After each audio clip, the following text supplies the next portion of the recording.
하나님 말씀 호세아 10장 1절에서 15절입니다. 호세아 10장 1절에서 15절 교독하겠습니다. 오늘은 10월 27일 월요일 아침입니다. 10월 27일자 본문 호세아 10장 1절에서 15절 교독합니다. 이스라엘은 열매 맺는 무성한 포도나무라. 그 열매가 많을수록 제단을 많게 하며 그 땅이 번영할수록 주상을 아름답게 하도다. 그들이 두 마음을 품었으니 이제 벌을 받을 것이라. 하나님이 그 제단을 쳐서 깨뜨리시며 그 주상을 허시리라. 그들이 이제 이르기를 우리가 여호와를 두려워하지 아니하므로 우리에게 왕이 없거니와 왕이 우리를 위하여 무엇을 하리요 하리로다. 그들이 헛된 말로 내며 거짓 맹세로 언약을 세우니 그 재판이 밭이랑에 녹는 독초 같으리로다. 사마리아 주민이 베다벤의 송아지로 말미암아 두려워할 것이라. 그 백성이 슬퍼하며 그것을 기뻐하던 제사장들도 슬퍼하리니 이는 그의 영광이 떠나감이며 그 송아지는 아수르로 옮겨다가 예물로 야렙 왕에게 드리리니 에브라임은 수치를 받을 것이요 이스라엘은 자기들의 기책을 부끄러워할 것이요. 사마리아 왕은 물 위에 있는 거품같이 멸망할 것이며 이스라엘의 죄 곧 아웬의 산당은 파괴되어 가시와 찔레가 그 제단 위에 날 것이니 그때 그들이 산더러 우리를 가리라 할 것이요 작은 산더러 우리 위에 무너지리라 하리라. 이스라엘아, 내가 기브와 시대로부터 범죄하더니 지금까지 죄를 짓는구나. 그러니 범죄한 자손들에 대한 전쟁이 어찌 기브와에서 일어나지 않겠느냐. 내가 원하는 때에 그들을 징계하리니 그들이 두 가지 죄에 걸릴 때에 만민이 모여서 그들을 치리라. 에브라임 마치 길들인 암소 같아서 곡식 밟기를 좋아하나. 내가 그의 아름다운 목에 멍에를 메우고 에브라임 위에 사람을 태우리니 유다가 밭을 갈고 야곱이 흙덩이를 깨뜨리리라. 너희가 자기를 위하여 공의를 심고 인애를 거두라. 너희 묵은 땅을 기경하라. 지금이 곧 여호와를 찾을 때니 마침내 여호와께서 오사 공의를 비처럼 너희에게 내리시리라.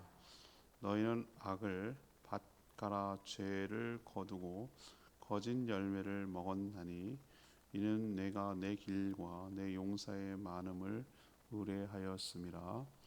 그러므로 너희 백성 중에 요란함이 일어나며 내 산성들이 다 무너지되 살만이 전쟁의 날에 베다벨을 무너뜨린 것 같이 될 것이라. 그때 어머니와 자식이 함께 부서졌도다.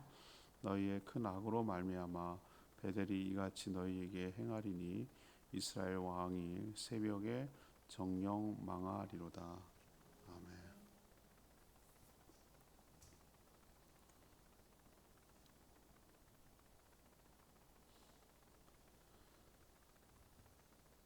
하나님은 이스라엘 백성들이 두 마음을 품었으니 벌을 받을 것이다 이렇게 경고합니다. 이들은 하나님을 멸시하기까지 했습니다.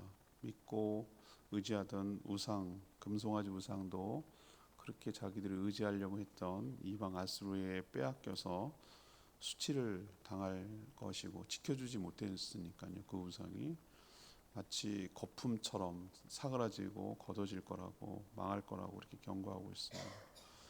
그렇지만 희망 섞인 이야기도 오늘 하셔요. 지금이라도 묵은 땅 여기서 나오는 그 호세아에서 나오는 유명한 구절이 이 구절이거든요. 묵은 땅을 기경하듯이 자신을 갈아엎고 여호와를 찾아 살면 하나님의 은총이 비처럼 내려 사는 길이 열릴 것이다 라고 이야기하는 하나님의 이야기가 오늘 본문의 내용입니다. 오늘 질문은 이겁니다. 이스라엘의 심판을 보면서 우리는 어떤 교훈을 얻을 수 있습니까? 이스라엘의 심판을 보면서 우리는 어떤 교훈을 얻을 수 있습니까? 이것이 오늘 질문입니다. 첫 번째는 1, 2, 3, 4절 거기가 첫 문단입니다. 두 마음을 품으면 두 마음을 품으면 하나님의 심판을 받는다라는 것을 우리에게 가르쳐줘요.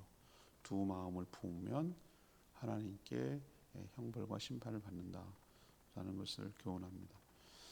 이스라엘 백성들은 오늘 2절 말씀처럼 두 마음을 품었어요. 두 마음. 하나님을 안 섬긴 건 아니에요.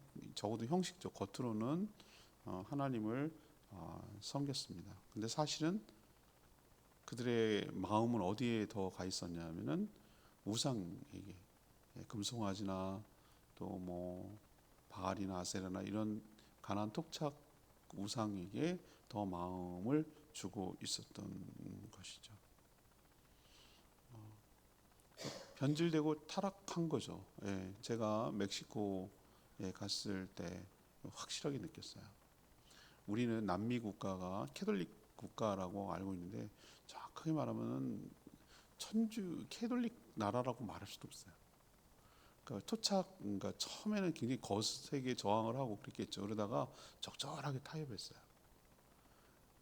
과달루페라고 하는 여신인데요. 여신이죠. 근데 그게 그 인디오들의 성모 마리아예요. 생긴 게 인디오처럼 생겼어요. 인형 그 형상이나 이것이 그러니까 우리가 알고 있는 성모 마리아라고 하는 것은 백인 뭐 그런 거잖아요. 근데 그렇게 하면 이들이 거부감을 느끼니까 그들이 타협해가지고 그리고 이들은 하나님을 예수 그리스도를 더 섬긴 게 아니라 성모 마리아께 빌어요. 그 과달루페라고 하는 여신에게 더 하는 걸 봤어요. 그러니까 혼합 종교가 돼가지고 타락하고 섞이고 이게 뭐가 뭔지 안 되는 그냥 짬뽕처럼. 근데 겉으로 보면은 그들이 하나님을 섬기는 캐톨릭 나라처럼 보여요. 근데 실질 내용을 뜯어보고 막 성당도 곳곳에 많이 지어놨어요. 스페인 시절부터. 근데 실제로는 거의 이 타락에서 망가져 있더라고요. 지금 북이스라엘 모습이 그래요. 섞였어요. 섞이고 타락하고 짬뽕이에요. 그냥 마음이 혼란스럽고 이건지 저건지 그냥 뒤섞여 버렸어요.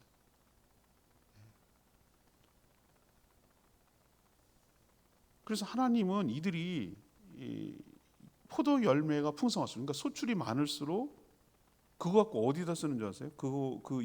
이익이 생기고 수익이 생기면은 우상을 위해서 제단을 쌓는 일에 더 많이 쓰는 거예요. 또 우상을 위한 신전도 화려하게 꾸미는데 그걸 하나님이 주신 축복과 소출을 가지고 그렇게 쓰는 거예요.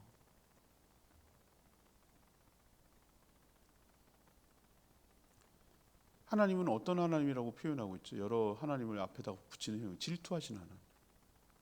하나님 어떻게 질투하냐? 쪼잔하게 뭐 이렇게 생각하잖아요. 하나님의 인격이 있다는 증거라고 저는 봐요. 그렇게 우리 거꾸로 입장 바꿔 생각해봐. 우리 맨날 이러잖아요. 우리 입장 바꿔 생각하면 하나님 그렇게 은혜를 베풀고 사랑하고 했는데 배신하고 막 이렇게 하면은 여러분은 안 그러겠어요? 여러분이 하나님이 아닌 게 정말 다행이다. 제가 만약에 하나님 있으면 다 죽었어.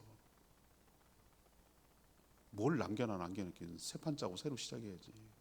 그럴 건데 하나님이 아닌 게 다행이에요.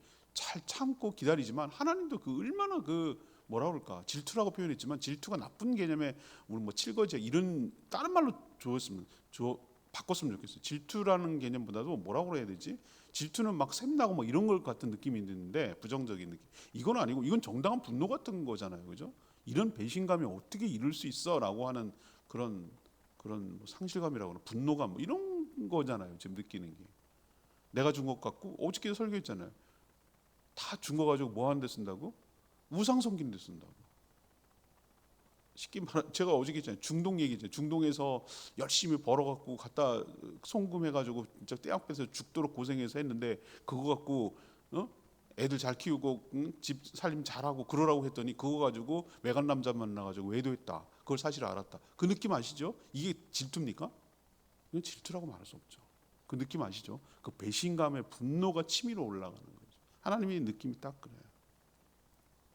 이스라엘 백성들의 이 영적 양다리 걸치는 것을 하나님은 정말 참아줄 수가 없는 거예요. 참아줄 수 없어요. 그래서 하나님은 어떻게 합니까? 그들이 그렇게 그 받은 거 가지고 투자하고 섬기고 꾸미고 막 했던 그 우상, 치장했던 우상을 쳐서 허물어뜨리고 그 주상, 그러니까 이렇게 형상이 있는 거 있잖아요. 불상처럼 그 주상을 어떻게 했다? 헐어버리겠다. 오늘 그렇게 얘기하잖아요. 하나님께서 이렇게 말씀하시면 백성들은 어떻게 해야 됩니까? 어떻게 하는 게 맞는 거죠? 하나님이 이렇게 화가 났으면 자제하면서 즉각 회개하고 돌이켜야 되는데 이들이 이제 어디까지 가는 줄 아십니까? 막말을 하는 거예요. 하나님 앞에 진짜 할 말이 아닌데 이게 어느 정도까지 타락하고 하나님 얼마나 얕잡아 보고 우습게 봤으면은 그러니까 그 우상도 섬겼겠지. 오늘 3절 이 3절이 이들의 진짜 마음이에요. 진짜 마음이 이게 드러나는 거예요. 그럼 하나님이 야단치고 너희들 그러면 되겠어, 내가 헐어버릴 거야, 이렇게 할 거야 라고 말하니까 3절 하세요. 우리는 하나님을 뭐 하지 않는다? 두려워하지 않는다. 우리에게 뭐가 없다? 왕이 없다. 왕이 우리를 위해서 뭘 한단 말인가? 여기서 왕은 누굽니까? 하나님이시잖아요. 나는 하나님 두려워하지 않는다. 우리에게는 왕이 없다. 다시 말해 하나님이 없다. 하나님이 나한테 해준 게 뭐냐? 라고 하면은 이제 다 끝난 거 아니에요? 볼장 다 본 거 아니고 관계는 이제 끝난 거 아니에요? 이들의 이게 진심이고 본심이라면? 우리도 신앙이 있잖아요. 저는 화초 갖고 게 그런 걸 하는, 저 생물을 좋아하고 막 그러긴 했는데 그걸 키울 자신이, 나는 내 자식도 키우기가 어려워. 잘 성공 못해. 그럴 때 뭘 생물을 키운다는 게 난 너무 여간 어려운 게 아니에요. 그 공을 들인다는 게 너무 힘들어. 그래갖고 겨울 되고 추우니까 진짜 뭐 그래서 내가 영양제 좀 사다가 넣지요. 뭐 그러면서 공을 들이면서 가꿔야 돼. 생물이라는 건 가꿔야 돼요. 물도 적당히 주고 햇빛도 주고 바람도 쐬 주고, 안 그러면 시들시들 죽어가거든요. 하나님과의 관계도 그런 것 같아요. 끊임없이 노력하지 않으면 본전 유지되는 게 아니라 화석화처럼 그냥 그대로 그 자리에 있는 게 아니라 이 묘하게 점점 멀어져요. 멀어지다 점점 멀어지면은 급기야는 어디 지점까지 가냐면 이 지점까지 가는 거예요. 껍데기만 남아가지고 알맹이를 들여다보니까 속내를 얘기하는 거예요. 오늘 우리는 하나님 두려워하지 않는다. 하나님 경외하지 않는다는 얘기죠. 우리에게는 왕이 없다. 하나님이 나한테 해준 게 뭐야? 이렇게 대드는 거예요. 이건 무슨 뭐라고 해요? 사춘기 애들도 아니고 이건 뭐 하는 거예요? 이스라엘 백성이 한 얘기예요. 이게 이스라엘이 이 정도로 타락했어요. 뭐 이건 남 얘기 같아요? 전 지금까지 보면서 부친부터 아버지부터 쭉 목회하는 거 지금까지 봐왔잖아요. 수많은 사람들 봤잖아요. 수많은 사람들. 그리고 듣기도 했고 보기도 하고 직간접적으로 수많은 사람들 봤어요. 그 신앙 끝까지 유지하지 못한 사람들 꽤 봤어요. 저는 이렇게 말하는 사람하고 하나님 떠나더라고. 그러니까 처음부터 믿었던 게 아니지. 하나님 두려워하지 않으면 무슨 짓을 못합니까? 하나님을 안 두려워하는 사람한테 무슨 짓을 못하겠어요? 막가자는 얘기지, 그죠? 하나님 안 두려워하면 여러분 무슨 짓도 가능해요. 하나님 두려워하니까 못하는 거죠. 우리가 왕이 없다고? 네 왕이 하나님이시잖아. 하나님 너에게 해준 게 없다고? 네가 지금까지 먹고 살고 지금까지 살아있는 붙어있는 게, 목숨 붙어있는 게 하나님 은혜잖아. 근데 이거는 정말 하나님한테 하지 말아야 될 말을 한 거예요. 우리도 부모가 아무리 시원찮게 분명 완벽한 부모가 세상에 어디 있습니까? 근데 부모에게 하지 말아야 될 말이 있어요. 왜 나 같은 거 나갔고 왜 나를 나갔고 이 고생 시키냐는 둥, 나한테 해준 게 뭐냐는 둥, 이런 말 하면 진짜 부모 이 속이 상하는 정도가 아니라 그건 할 말이 아니에요. 하나님 때도 할 말이 아니에요. 이 말은. 그런데도 이 정도까지 갔다면 이건 끝난 거예요. 헛된 말을 하고 거짓 맹세로 언약을 세우는 이 족속들을 하나님 그냥 둘 수가 없어요. 우리는 그냥 단순히 양다리를 거쳤겠니 이 정도로만 생각했는데 사태가 이 지경이었다 이 말이에요. 이 정도로 타락했다 이거죠. 북이스라엘. 우리도 교제하는 연인이 두 마음을 품었어. 죄는 것 같아. 저울질하고 있어. 그런 느낌이 들 때 여러분 어떤 느낌이 들겠어요? 굉장히 불쾌하죠. 그렇지 않겠어요? 그 교제도 룰이 있어. 이 사람하고 꼭 결혼하라는 거야? 저 지난번에 컨퍼런스 가서 그렇더만 간보기 하는 거지. 그래서 교제다 영 아니다 싶으면은 간줄 수도 있어요. 그죠? 그런 가능성도 있는 거죠. 결혼까지. 그렇지만 그건 하지 말라 그러더라고. 양다리는 하지 마라. 끝내고 또 새롭게 시작할 수는 있어도 이렇게 저렇게 양다리 하는 거 그건 아니라는 거죠. 아니 우리가 사람과의 관계를 맺는 것도 그 정도인데 이거는 하나님과의 관계라고 생각한다면 우리가 이래서는 안 되겠다. 이 북이스라엘 보면서 좀 정신 차리고 공을 들여야 돼. 공을. 하나님은 깊이 하나님만 only 하나님만 깊이 관계를 맺고, 특히 이거는 뭐 연애하는 관계가 아니라 이미 언약 관계, 결혼 관계에 들어가 있는 상태에 있으니 더욱더 충성하고 신실하고 그렇게 하나님과의 관계를 맺으며 살아가야 된다고. 하나님한테 이런 소리 하지 않도록 살아가야 되는, 그래서 교훈을 얻는 저희들 됐으면 좋겠습니다. 두 번째는 왜 망할까? 어떤 교훈을 얻을까? 왜 심판을 받고 망할까? 5절에서 10절까지 얘기인데요. 믿고 의지하던 것 때문에 망하는 거예요. 내가 믿고 의지하던 것 때문에, 그것 때문에 망하는 거예요. 제가 말씀드렸죠. 출애굽 10가지 재앙을 내린 것은 하나님이 딸려가지고 이것도 해보고 이것도 해보고 이것도, 그런 개념 아니에요, 여러분들. 처음부터 그러면 10번째 재앙인 장자를 치면 되지. 왜 하나님께서 10가지나 보여주시냐고요. 피로 나일강이 물이 되게. 나일강이 그들의 신이거든요. 거기서 농수와 식수가 다 해결됐잖아요. 물이 없이 어떻게 문명이 생겨요, 그죠? 나일 문명이라고 그러잖아요. 제주도 보세요. 한라산이 신이잖아요. 산신제들이죠, 산신제. 신이에요? 신은 인격이 있어야 돼. 인격이. 무슨 산이 신이야. 물론 어디서나 보고 어머니 같은 산이죠. 정말 한라산 어디서나 다 보이고 제주를 상징하고, 그런데 신은 아니잖아요. 그래서 그들의 허상을 깨는 거예요. 그래서 10가지 재앙은 하나씩 쳐서 그들이 믿고 의지하던, 그때는 다신론이었으니까, 다신론이었지만 그중에 최종신이 라라고 하는 태양신을 섬기고 있었어요. 태양신의 후예가 바로 그 바로라고 하는 그 통치자를 태양신의 현현이라고 본 거예요. 하나씩 깨는 거예요. 지금 마지막 재앙이 뭐예요? 태양신의 후예인 라의 후계자를 깨므로써 너희들이 얼마나 무력하고 하나님 앞에 아무것도 아닌 존재인가를 깨니까 두 손 두 발 다 드잖아요.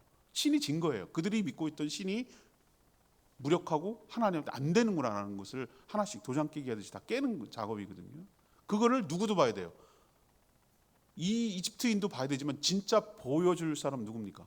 히브리 사람들이에요. 이 구원받아야 될 사람. 그들도 거기에 400년 섞여 있었기 때문에 헷갈리는 거예요. 누가 진짜 신인지 몰라. 그러니까 금송아지 만드는 거예요. 농경의 신. 그런 작업을 증명하는 과정이기도 했어요. 하나님은 북이스라엘이 섬겼던 이 금송아지, 광야에 때 이미 실패해가지고 그냥 가루를 내가지고 그때 한번 뼈 아프게 역사적 교훈을 얻었잖아요. 기억나시죠? 모세가 시내산에서 계명 받으러 올라갔을 때 아론을 작당 모의해가지고 너희들 나중에 들어가서 쓰라고 다 받아갖고 나왔던, 한몫 챙겨서 나왔던 그거 가지고 다 녹여가지고 보고 배운 게 어디서 나왔겠어요? 걔네들이 무슨 창의적이었겠어요? 이집트에서 살면서 보고 배운 게 그거라고요. 거기 신이라고요. 농경신, 아피스라고 부르는 농경의 신. 그게 아피스의 어떤 모양을 하고 있냐면은 소 모양을 하는 거예요. 그걸 금으로 만든 거지, 지네가. 지금 보고 배운 거 한 거예요. 제주 관아지 가보세요. 거기 낭쇠, 나무 소. 예, 제주 탐나문화제 할 때 2월달 할 때마다 끌고 다니는 그 소, 거기 2개 전시되어 있어요. 나 깜짝 놀랐어요. 농경의 신은 어디나 다 소구나. 똑같아.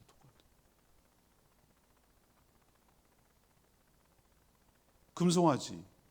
왜 금송아지 만들어 섬겼죠? 그게 신이라고 생각해요. 여호와라고 생각해요. 근데 그 금송아지 때문에 도움을 받기는커녕 그것 때문에 슬퍼하고 그것 때문에 두려워하게 만들겠다. 하나님 그렇게 오늘 얘기해요. 그들이 그렇게 의지하고 섬기고 했던 그 금송아지잖아요. 금송아지가 누구한테 뺏기는 줄 아십니까? 자기들을 보호해 줄 거라고 철석같이 믿었던 아수르한테. 금 좋잖아요. 금. 그 딱 있으니 얼마나 뺏어가기 좋아. 금송아지 빼앗아서 가져갈 거라고 그랬어요. 누가? 니네들이 의지하던 아수르. 그렇게 니네들이 의지하는 신인 금송아지가 무력한 거예요. 그래서 오히려 수치와 모욕을 당하게 될 것이다. 그들이 금송아지를 믿고 의지하려는 계책이 실패로 돌아가서 부끄럽게 될 것이다. 사마리아 왕은 무리의 거품처럼 멸망할 것이다.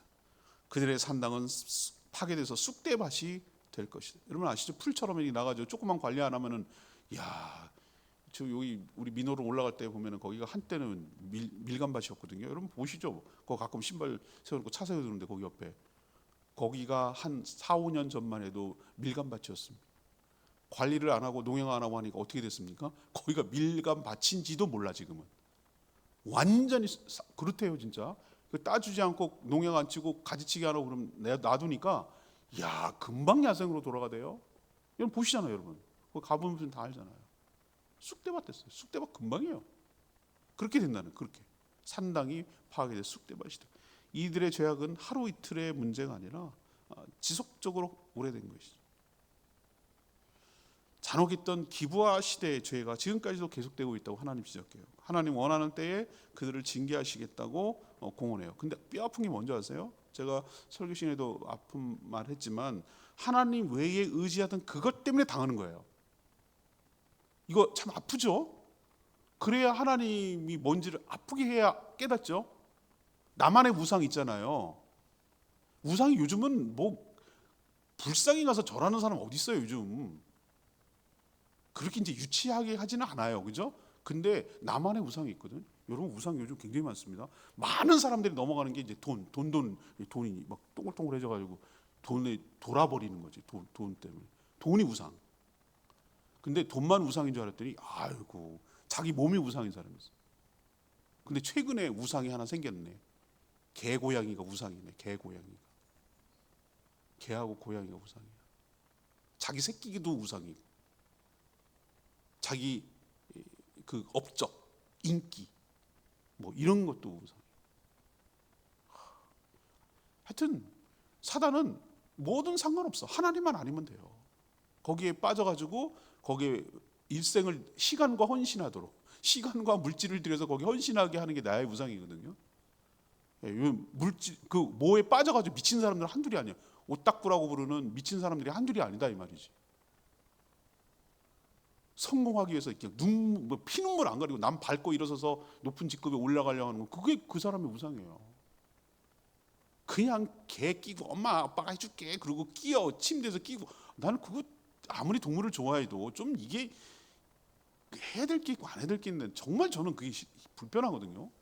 뭔가 이 질서가 뒤집어진 것 같고 뭔가 이상한 세상이 된 것 같아서 그게 불편한데, 그게 그 사람이. 근데 오늘 하나님이 얘기하는 거 있잖아요. 이게 우리에게 적용하면은 우리가 언제 불쌍을 옮기고 뭐 이런 그런 금덩이라도 있었으면 좋겠다 뭐 이런 생각이 들지만, 그게 아니라 네가 섬기고 의지하고 거기에 마음 뺏기고 거기에 헌신하고 거기에 공을 들이고 그렇게 또 그것 때문에 당한다는 거예요. 그것 때문에 아주 뼈저리게 교훈을 얻게 만든다는 거예요. 하나님이 아프게 한다는 거예요. 내가 새끼를 가지고 오냐고 막 거기에 그것 때문에 당하는 거예요. 그 새끼 때문에. 하나님 왜 그 아픈 거 거기 아프게 한다고요. 하나님이 내가 돈돈하고 말이지 그렇게 의지하고 내가 하나님 막 그러고 그것 때문에 당하는 거예요. 하나님 옮겨가게 할 때잖아요. 아수르를 옮겨가고 금속 의지하던 네가 그거 다 뺏기고 그때 진짜 거품 걷어내듯이 싹 사라질 거라고, 쑥대밭 될 거라고 오늘 얘기하잖아요. 참 이거 생각하면은 정말 두렵고 무서워요. 저는 하나님 외에 내가 다른 것을 뺏긴다는 게 이런 결과를 초래하겠구나.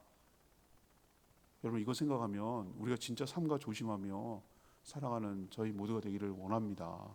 하나님 외에 사랑하는 그 무엇이 없기를 바랍니다.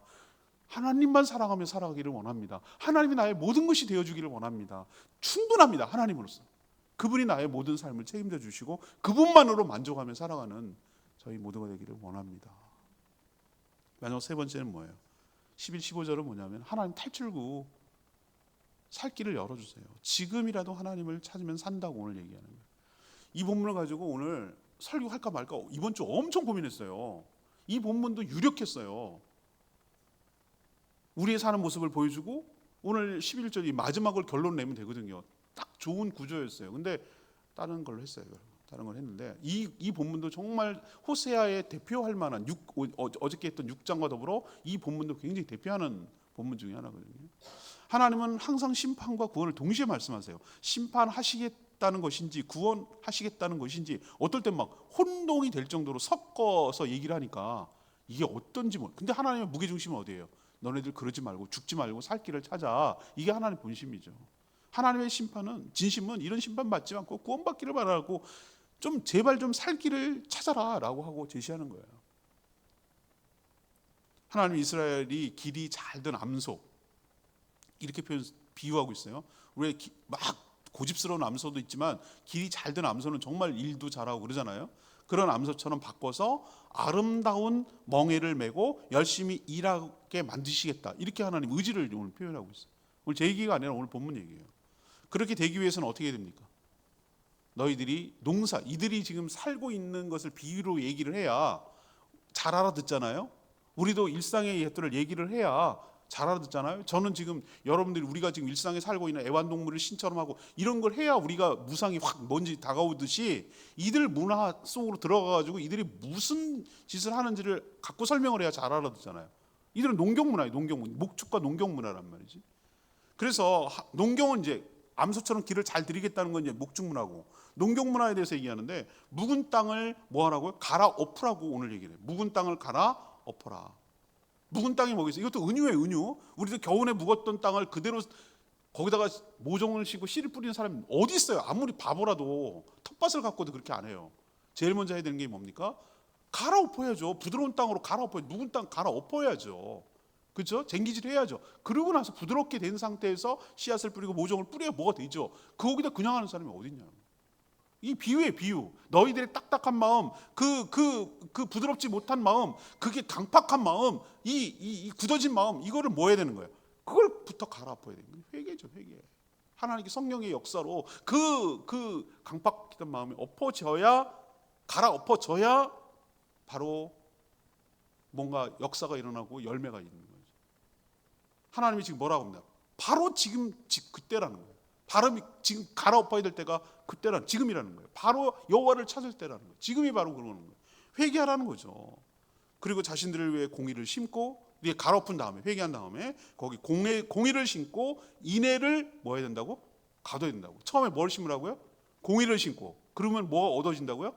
인애가 거둬진다는 거예요. 이 두 가지를 하나님께서 동시에 갖고 있잖아요. 시작점은 공의, 그 다음에 거두는 것은 인애예요. 회개에 합당한 삶을 살라는 얘기죠. 두 가지를 균형과 밸런스를 갖추라는 얘기죠. 그러면 하나님께서 그들에게 오셔서 공의를 뭐처럼 내리시겠다? 비처럼 내리시겠다 약속하는 거예요. 지금이라도 늦지 않았어요. 머뭇거리지 말고 바로 지금 하나님의 얼굴을 구하며 회개하고 돌이켜 산다면, 묵은 땅을 갈아엎고 기경한다면 우리가 다시 회복하여 살 길이 활짝 열리게 될 줄 믿습니다. 이게 오늘 메시지예요. 오늘 12절 말씀이 레마의 말씀. 12절. 너희가 자기를 위하여, 누구를 위하여? 자기를 위하여 공의를 심고 인애를 거두라. 너희 묵은 땅을 기경하라. 갈아엎어라. 지금이 곧 여호와를 찾을 때니 마침내 여호와께서 오사 공의를 비처럼 너희에게 내리시리라. 이건 써놓고 외워야 될 호세아의 핵심 구절 중에 하나입니다. 아주 중요한, 우리가 정말 꼭 명심해야 될 구절 중에 하나.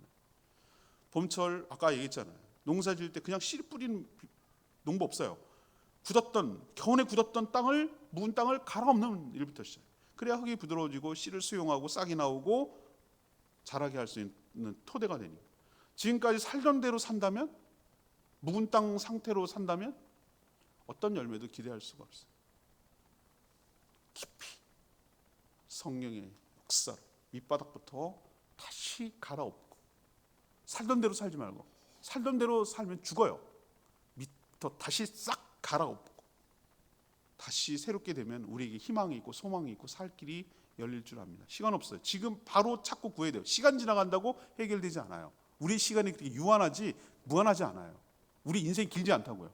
지금 갈아엎고 하나님을 찾고 구하라는 거예요. 하나님 우리 기다려요. 그렇게 되기를, 그렇게 하기를, 그렇게 되기를. 그러면 하나님께서 마침내 오셔서 우리에게 복을 내려주시고 은혜를 부어 주실 줄 믿습니다. 이렇게 살아가는 저희 모두가 되기를 원합니다. 앞에 두 가지는 뭐예요? 왜 망하는지에 대해서 얘기했고요. 마지막은 뭡니까? 어떻게 해야 우리가 다시 회복하고 살 수 있는지에 대해서 오늘 얘기인데, 12절 말씀 꼭 명심하시고 기억하는 요절로 삼기를 바랍니다. 오늘 말씀 붙들고 기도하기 전에 찬양집 276장 찬양집 276장 부르고 기도하겠습니다. 아침 한개 문학가리드 270 찬양집입니다.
다른 거 섬기고 있잖아요. 그게 아주 나를 뼈 아프게 하고 발등을 찍을 거라는 거예요. 하나님 외에 다른 거, 그게 우상이거든요. 난 우상 안 섬겨요. 아니지, 너만의 우상을 섬기는 거죠. 그걸 버리고 하나님께 돌아서서 묵은 땅을 갈아엎고 다시 하나님께 찾으면, 마음이 부드러워지면, 성령으로 충만하게 되면 하나님께서 다시 은혜를 부어주시고 공의와 인애를 거둘 수 있도록, 열매를 거둘 수 있도록 비처럼 부어주실 줄 믿습니다. 이렇게 살게 달라고 주여 외치며 기도하겠습니다. 주여 하나님,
기도합니다. 하나님, 이스라엘을 향한 하나님의 심판을 보면서 많은 생각이 듭니다.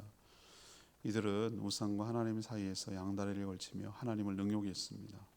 두 마음을 품고 온전히 하나님을 향하지 않았습니다. 오히려 우상을 더 섬기며 의지했습니다. 그렇게 믿고 의지했던 우상 때문에 결국은 심판을 면치 못했습니다. 그러나 하나님은 이런 심판을 원하는 것이 아니라 지금이라도 돌이켜 하나님을 찾고 구하며 회개하기를 기다리시는 줄 압니다. 저희도 묵은 땅을 갈아엎게 하여 주시옵소서. 회개하여 합당한 삶을 살아가게 하여 주시옵소서. 저에게도 공의와 인애가 열매가 맺혀지도록 인도하여 주시옵소서. 우리 인생이 그렇게 길지 않고 시간이 간다고 해결되는 건 아닌 것을 압니다. 하나님과의 관계를 더 돈독히 하도록, 관계를 더 힘쓰도록, 깊어지도록 애쓰고 공을 들이게 하여 주시옵소서. 오늘도 간구하는 기도 주님 들어주시고 주님 앞에 머무르게 하여 주시옵시고 주님과 동행하는 복된 하루 살아가도록 늘 하나님을 의식하며 하나님께서 무엇을 원하고 기뻐하시는지를 늘 물으며 기도하는 마음으로 오늘 하루 이 한 주간을 살아내게 하여 주시옵소서.